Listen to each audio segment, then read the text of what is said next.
ఇప్పుడే జీ5 app download చేయండి. చూడండి మీ ఫేవరెట్ టీవీ షోస్ ఎప్పుడైనా ఎక్కడైనా. మిత్ర గారు, మిత్ర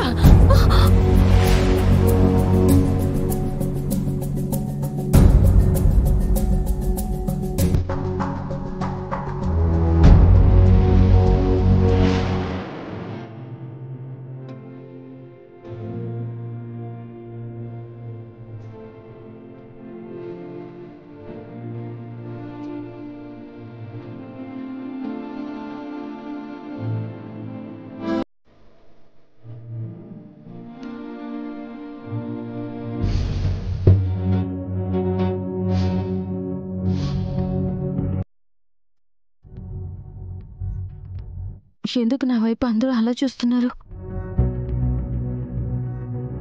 3 కాళ్ల ముసలమ్మకి మూడొచ్చి కాటికి పోయే కాలు కూడా కదాకళి చేసింది అన్నట్టు కడుపుతో ఉన్న దానివి కన్నెపిల్లల పరుగులు తీస్తున్నావేంటా అని.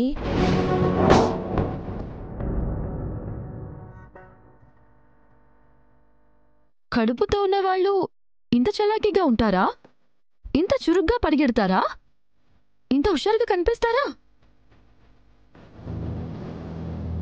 కడుపుతో ఉన్నవాళ్ళైతే ఇవన్నీ చేయరు. ఉందన్నట్టు నాటకాలాడే వాళ్లకే ఇలా చేసినా ఏమి కాదు.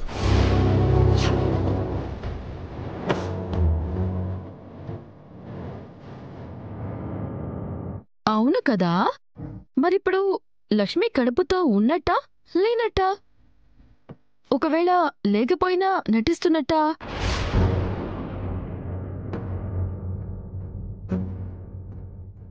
ఏమో, అది ఆవిడగారికే తెలియాలి. దేవయాని, కాసేపు నువ్వు ఆపుతావా? గర్భవతిగా ఉన్నప్పుడు తను సంతోషంగా ఉండే మాటలు వినాలి, ఇలాంటి సంబంధం లేని మాటలు కాదు.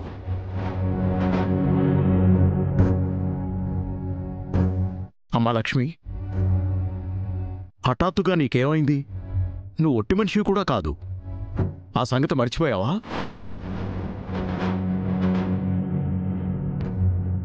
అమ్మా లక్ష్మి, ఈ సమయంలో నువ్వెంత జాగ్రత్తగా ఉండాలి.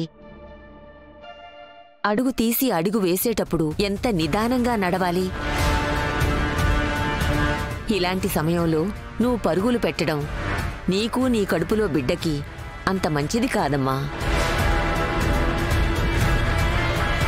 చూడు లక్ష్మి, ఇలాంటి సమయంలో అస్సలు అశ్రద్ధ ఉండకూడదు. తినే తిండి దగ్గర్నుంచి తాగే నీరు వరకు ప్రతి విషయంలోనూ చాలా జాగ్రత్తలు తీసుకోవాలి.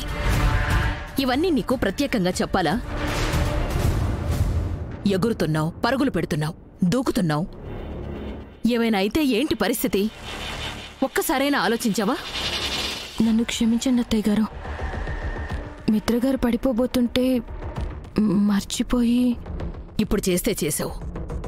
మళ్ళీ ఇంకొకసారి ఇలాంటి పనులు చేయకు. ఏ చిన్న పొరపాటు జరగకూడదు. ప్రతిదీ చిన్న విషయమే అని నిర్లక్ష్యంగా తీసుకోకు. అర్థమైందా? అలాగే అత్తయ్య గారు.